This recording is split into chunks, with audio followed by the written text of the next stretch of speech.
And we're on. L Perspective is back. I'm L Black. And I'm Jennifer. You're getting a little better on that because you really are slow with that. You're like,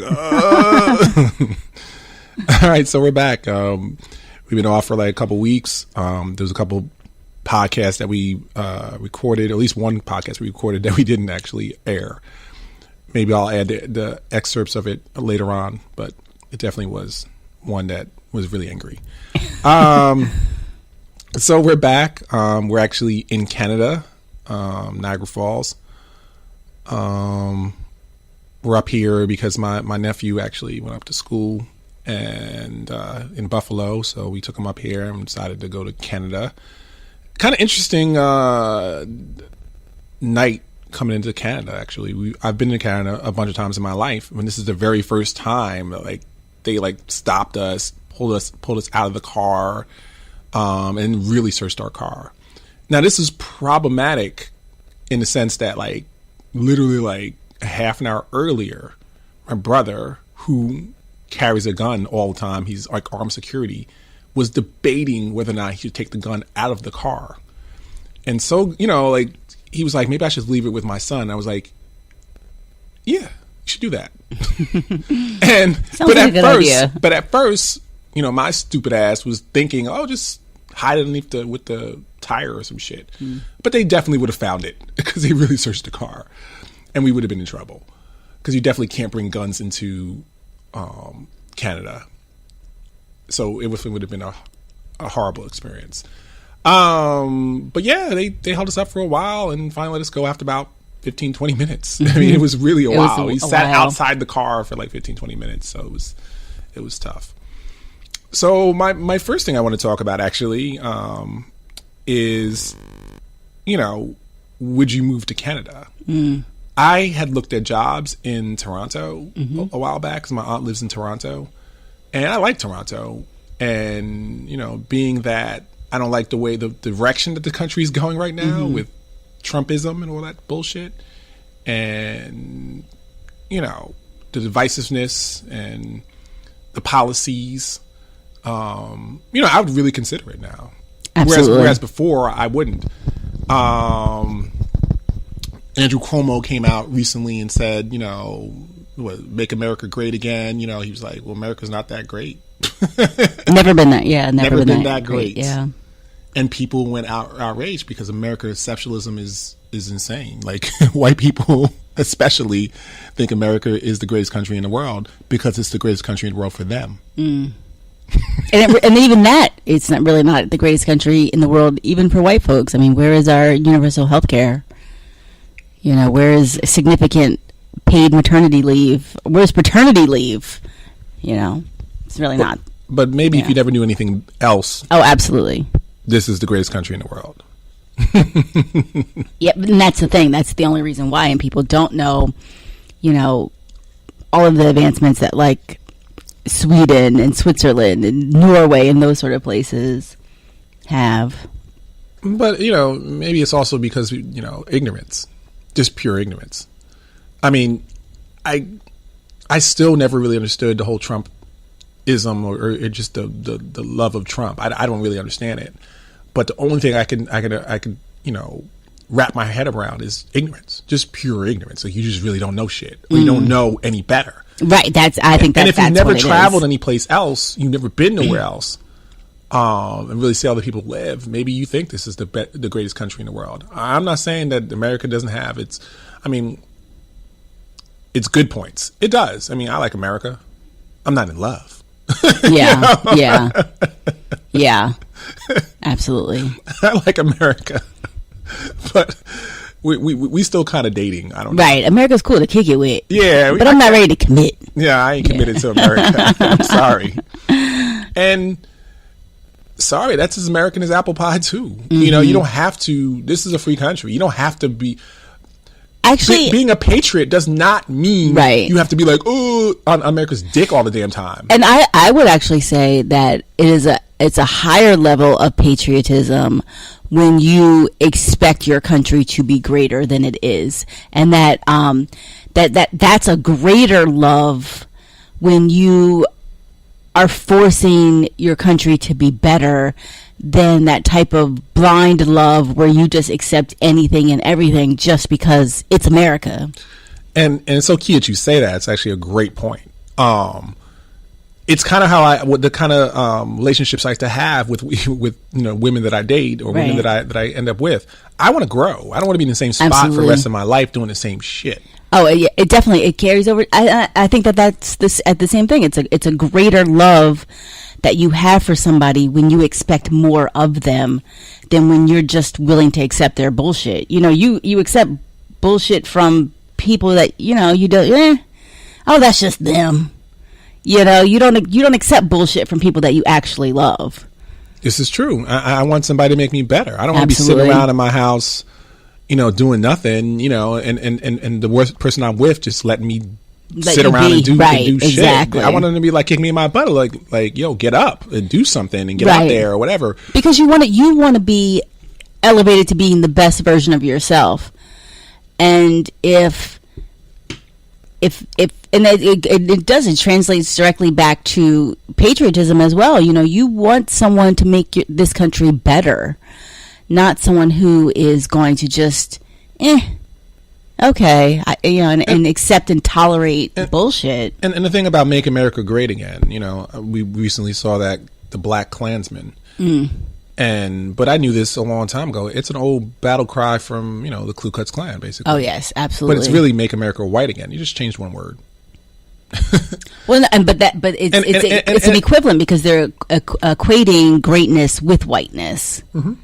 And there was a lot in that movie that could have been today at any Trump rally, America First and all of that business. Definitely is all about is dog whistle for white supremacy, for sure. It is. And just because when you're white and you decide you don't want to see that, you just be like, no, boo boo, it's not happening. Like you close your eyes and you pretend like it's not happening. Doesn't mean it's not happening. Right. It's not your reality. So because you don't live it, you don't believe it. Like I used to argue with my boys about like police brutality and police overreaching and things like that. But because they had never ever experienced it, like act like it doesn't happen. Like, well, if you don't go in those neighborhoods, if you don't drive in this place, cops are not going to stop you. They're not going to arrest you because. And I've heard the argument a bunch of times, but it's the most asinine, stupid argument I've ever heard. I get so angry about it because, dude, it's not about that. It's not about the neighborhoods you go into. It's not about any of that stuff. Just because you didn't happen to you doesn't mean it doesn't happen. Right. And that's why I try to understand. I try to look outside myself and be like, okay, just because I know how to talk to the cops, it doesn't mean that everybody knows how to talk to the cops. Right. And just because you're white and I don't know, you choose not to see Trump's racist bullshit, the shit he says all the time. It's not like we have one instance. It's like 15, 20 instances. His shit goes back to like the 70s. So it's like, I got so many times where he's done some racist ass shit. Just because you choose not to see it doesn't mean it's not there. Right. And I'm done arguing with people about that bullshit. And that's why I'm moving to Canada. No, I'm just playing. No, but I mean, but to get back to your original point, well, for me personally, I would move anywhere where there was a great opportunity. I mean, I have moved to several communities over the course of my life where I never would have envisioned myself living.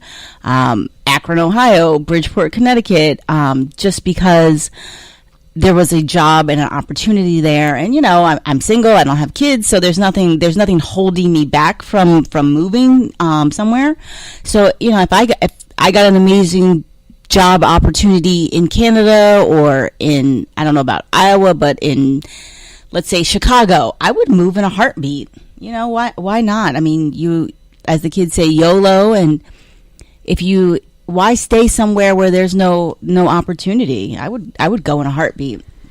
But there is some appeal to Canada and to other foreign countries simply because of a greater quality of life and, just a new adventure too as well. I think would kind of be exciting. Yeah, I agree. I would definitely move anywhere where there's opportunity. I definitely have thought about moving to Canada before because I enjoyed the times I was here. I've really never had a really bad experience in Canada. I mean, it's cool. Right. So I definitely would move. Absolutely. I mean, I've said that about Puerto Rico. You know, if I could speak Spanish, I would move to Puerto Rico in a heartbeat. Or, you know, there's definitely I have visited Dubai twice, and even there's a lot about Dubai that I kind of don't like. There is a huge stratification of income and wealth disparity and whatnot. But I would move to Dubai. I mean, it's hot as hell in the summertime, but I would move, you know, just because they pay people extremely well and tax free and all that business. So there is a great benefits to living in Dubai. Thought about it? I've never been to Dubai. I mean, I would check it out. I mean, I'm not opposed to living anywhere, you know. Yeah, except for the Adirondacks. Oh, yeah. We used to the Adirondacks. Yeah, Jennifer had talked about for a job opportunity moving to the Adirondacks, and I know the Adirondacks. I'm like, hell no. That is straight Whitesville. I went up to like Zoom Flume not too long ago. Some friends, and it's out there in that area, like Catskills and stuff. And this white dude walks up to us and basically says, "Wagwan," and I just was like, wow. And he was white, and he had like dreadlocks, but coming to the middle of his head to the back, and they were colored. And he had no more other hair on his head, really. Like, he was balding every place else. And, you know, I'm Trinidadian, I was with a Jamaican, and we were just both, like, perplexed by it all. It was just the most ridiculous experience. And there's really nothing out there. That's what it is. It's like backcountry. Yeah, that's true. It's like Mississippi. That's true. I mean, I recently went to Mississippi for the very first time, and I never want to go back. I have no appeal in going to Mississippi. Yeah, there's nothing. Even I feel that way about Memphis. You know, even though my family is there and everything like that, there's nothing appealing about living there. But again, at some point, I know life will take me back there, just because I'm an only child. I'll have to take care of my parents. So I know life at some point will direct me back to Memphis, but there's no desire to move back to Memphis. And even though I lived there, I loved my time living there, but it just isn't the place for me. So maybe when we talk about like going to these places, that's the way you need to look at it. Like, oh well, there's a great opportunity in Iowa. Who would want to live in Iowa? But you're not really going to be there forever. You go to Iowa for 2, 3, 4 years for a job, and then you're on to the next place. Yeah, the opportunity had to be amazing. Yeah. Oh, absolutely. I liked Memphis when I was there. Your parents were really nice. I liked Memphis. I don't see maybe I didn't spend enough time there. I don't know. You have a different, just like I looked at the Adirondacks differently because I know the area. I've been up here for up there for a long time. I live, 45 minutes an hour, maybe longer from the Adirondacks, but I know the area. I've driven through the area. I know exactly what it looks like, and it's not appealing to me. Yeah, and I was only up there for the day, on a college campus, which is a college campus is said to be a completely different world than what surrounds them. Anywhere upstate, I'm not really particularly with living. Like, we drove up through Buffalo, and Buffalo seems nice. I don't want to live in Buffalo. Buffalo did seem nice. I wouldn't want to live in Buffalo. I'll just be honest. Now, I kind of was feeling like, maybe I need to look at to see if University of Buffalo is hiring. It's too far for my life right now because I do need to be in Bridgeport one day a week. But I did think maybe I should look and see if there's any jobs here. Did you see those ghetto areas? I did. But that's part of the nature of being in a college town as well. But beautiful campus and no, absolutely beautiful campus. I'm not saying anything like that. But the opportunity would have to be fantastic. And I wouldn't have to change any of my UB anything. Yeah, everything can be UB still. That is true. Yeah. That is true. Yeah. But it's up to you. Next topic that I want to talk about. Sure, go for it. So I woke up this morning. I was watching one of those judge shows. And I don't really particularly care for them, but this one kind of caught my eye. I love a judge show. Yeah, I don't like them. But so the girl, one of the girls, she was a vet, and she had a seizure disorder. And she had this good friend of hers who was basically driving her around, helping her out with everything, and not really requiring too much from her, like no money, nothing like that. She was just being a good friend.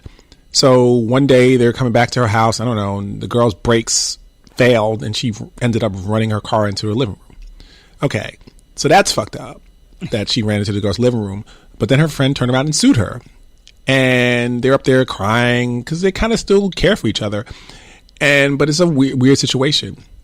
So, okay, that being, what struck out to me, but it's always strikes out to me, is people not taking care of their business. And what I want to say is, like, so her rental insurance wasn't enough. Okay, I understand she didn't have a lot of money. However, and I'm not trying to count people's shit, but she made sure she had a big screen TV, which she mentioned, and a surround sound, which she mentioned. She lived on Section 8. Okay, I understand that. But it doesn't cost that much to have insurance. Right. It's maybe $30 a month. Right. To have proper my insurance. rental insurance, $17 yeah, a month. Exactly. Yeah. And you can get 50 grand, 100 grand for like 20, 30 bucks. So I don't want to hear about money. So then the other girls who car ran into the house, she didn't have proper car insurance because the car was gifted to her from her grandmother and they never switched over the insurance. And so what I want to talk about more so than their situation, their friendship, is what the fuck is up with people not taking care of their fucking business as adults? Like, let's start checking people about, like, yo, take care of your fucking business, dude. Right, absolutely. I find so often that people, when something shit goes down, you're like, oh, well, I didn't do this, I didn't do that. Careless fucking people. Like, the fuck? I get so mad about this shit because it's my real life. Like, I deal with people all the time, and I'm always like, why? What? Why? You didn't have insurance. I deal with this with black people especially. Black people don't have not medical insurance. They don't have life insurance. Life insurance. Yes. What the fuck is that? And then we'll have kids and a whole family, and then, you know, one thing that I hate is, you know, all these GoFundMes that you see now, like, oh, we need to have a GoFundMe so we can bury our father. Like, what are y'all doing? What the fuck are you doing when you're alive? I mean, and I'll call out my own self because I'm always gonna be honest with y'all. My own mom didn't pay up the medical insurance on my dad, so that's why I'm so angry about it. You know, I had some money saved. That's me, and I actually paid for a lot of stuff. And but you were like a kid. And I was not a kid. I was a grown man by the time my father passed. Oh, but you were young, is my point. Too young to have that measure of responsibility. That's debatable too. It shouldn't have been on me because he just should have had medical insurance. Right, he should have had a death benefit or whatever. You know, he should have had. He should have had insurance. You know, and he didn't. And my mom didn't pay it, and not because my mom didn't have money, not because she's just careless. Like you know, and there's a lot of carelessness going on. Like a friend of mine got in a car accident one time. And, you know, and then she tried to pretend like, oh, well, this problem, that problem. I said, no, your tires are bald. So, like, you got to take responsibility for shit you do sometimes. You know, like, take care and make sure your shit is legit. Like, you have some type of, like, safety net, you know, like. Yeah. But then also, too, I mean, I 100% agree with you that there are certain expected behaviors from adults. And, but then also, too, are I don't know. Then I was thinking about what you said the other day about, you know, if that's me, maybe that's not them. You know what I mean? Like maybe expecting a certain measure of adulthood. I don't know. Is that an unrealistic expectation? Because that's how I would act. You know, not necessarily how other people would act. Yeah. You know, you may have a point. You're twisting my words on me, and I have to accept it. You may have a point. Yeah. Maybe I'm expecting people to be me. Right. But I thought it was a basic thing that everybody has, you know, medical insurance. Oh, yeah. Everybody has a death benefit, you know, like. Because, I do agree with you that you know? there is a certain measure of adult responsibility. Like, are your bills paid? Are you saving money? Are you prepared for an emergency? Yada, yada, yada. I mean, I definitely think that there is a certain measure of responsibility that you need to incur as an adult. But certain people just, they're adults in age, but they're not adults in mentality. No, I definitely agree with that. But I guess at some point in my life, I feel like I want to be around people that got their shit together. Oh, basic absolutely. ass shit together. It's Absolutely. not like, yeah. I mean, there's going to be people out there that are always, doing stuff that I don't agree with. But I just don't want to be around those people. And I will 100% agree with you. I mean, I definitely am all about, you are, the collective of the 5 people that you surround yourself with the most. And I think that, I try to seek out the top 5. You know what I mean? I don't want to surround myself at all with people who are bringing negative energy, or people who don't have their stuff together, or people, misery loves company, and I don't want to be around miserable people, and I don't want to be around people who don't elevate me. I don't want to be around people that take me for granted. People, I just don't want to have those people around my life, because that doesn't add anything at all to my life. It only takes away from my life when I'm around those kind of people. No, I definitely hear you. And I'm in a transition in my life too, where I'm trying to get rid of people that I think are negative or not adding to my life. There's certain people that like you'll talk to, and there's always fucking problems. Every time you talk to them, like, oh my god, this happened, that happened, blah blah blah blah. Yeah. It's not even good stories. It's just like bullshit that you don't want to deal with. And some of it, some of it's life. Life is going to give you levels of bullshit. I mean, you drive in your car and you get a flat tire and you end up late for work, and your job wants to fire you. Like that shit happens. I mean, but you also got to look at what you do, because if you just late for work one day and your job fires you, well, that's different. But they're just not going to fire you because you're late one time. So right, there's always a pattern. Yeah. Again, things are going to happen. I've had horrible things happen. Sometimes things happen all at once, and sometimes you have no way to deal with all of it. Like in 2016, right before my birthday, actually, I had my uncle pass, and then I had my my aunt pass, and then I had my grandmother pass, all before Christmas. So,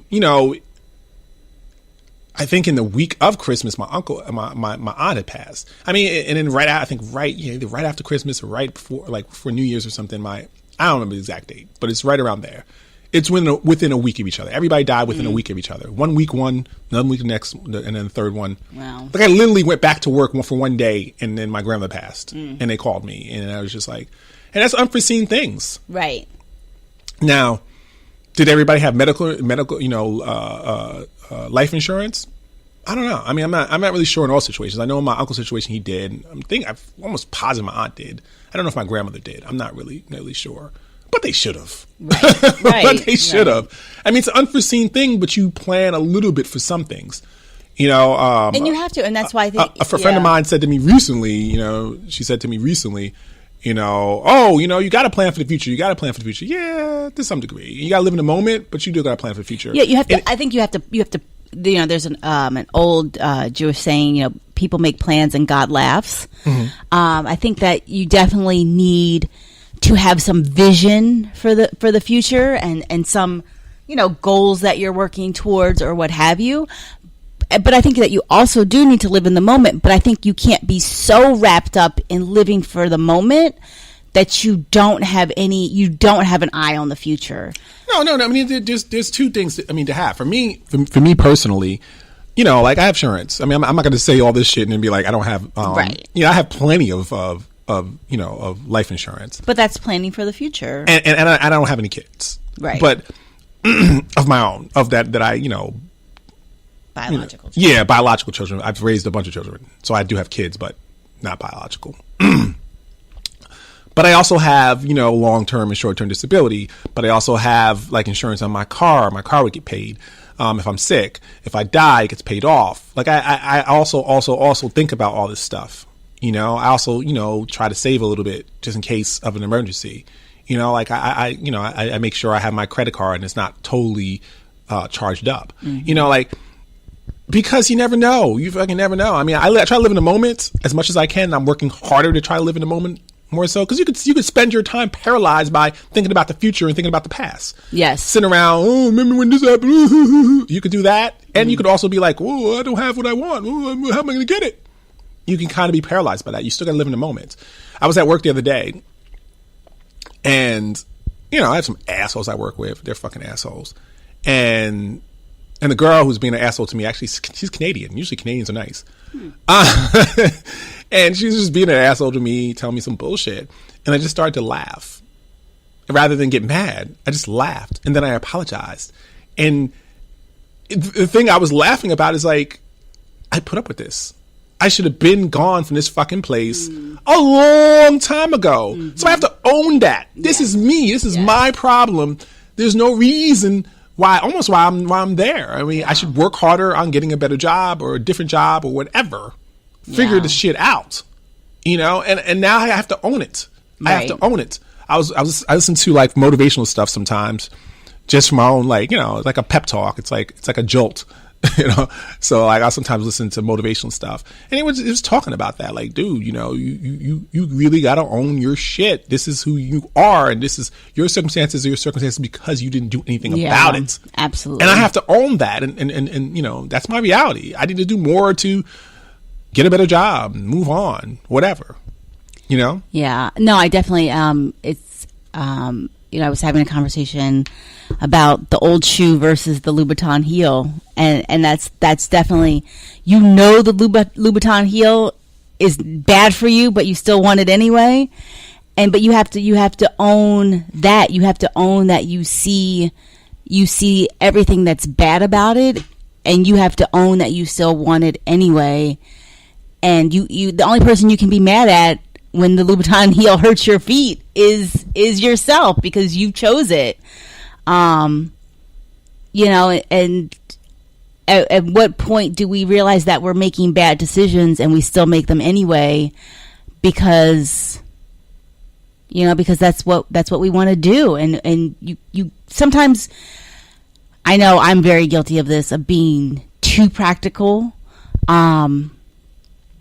You know, but at some point, you know, the practicality is what is the smart decision, and you really have to look at that. You know, are you the practicality versus the emotion and all of that sort of thing, and just, I don't know. It's hard because we do get wrapped up in living too much in our heads sometimes, but I don't know where I was going with this point. I had a thought in my head. You did get caught up in living in your head and seeing your ideal life. Oh, this is how my life should be. By this point in my life, I should have had this and should have had that. Oh, I definitely am 100% guilty of that. Go out and try to make things happen for yourself. I mean, and also be happy with what you do have. You also have a little bit of gratitude for what you have. I mean, sometimes, I think gratitude is so important. I think that, you know, so many times, you know, we think, I should have this, or, you know, we're always looking at what should be versus actually looking at what we have. And this is one thing that I definitely try to do in life, is every night reflect on things that I am grateful for, instead of things that you know, there's a great, you know, don't shit on yourself, and don't let anyone shit on you. Because I think that we do. Oh, I should be doing this. Oh, I should have done that. Oh, I should have done. But you can't live like that. You know, at a certain point, you have to be grateful for the things that you have, instead of what could have been, or what you know, that sort of thing. Just in the short, I mean, and I might end up cutting this part. I'm gonna leave myself room to cut it. That was actually my room. You know, I'm thankful that you're here doing this podcast with me, actually. You know, I didn't have a regular host that would do it every week, and you've been pretty consistent in helping me do that, you know. So I appreciate you. I appreciate, you know, you helping me and stuff like that. I appreciate, you know, your friendship. I appreciate you being around. Things are always better when you are here. I'm saying thank you. Oh, thank you. I am the Bobby Benton of the Elle Perspective. If you have not seen the Hugh Hefner docu-series on Amazon, I strongly recommend it. Bobby Benton, very, very interesting character in Hugh Hefner's life. And that is, I am the Bobby Benton of the Elle Perspective. I hear you. All right, so we're going to end on that. And we'll definitely be back next week. Got a bunch of more topics. try to finish this one in 30 minutes or less. And we got to head out to Niagara Falls. We're going to go underneath the falls. Yeah, we out here. We got to live. We got to do. I was going to do some video out here, but I think, I don't know. But definitely be back next week and a bunch of great topics. Thanks for listening. Bye.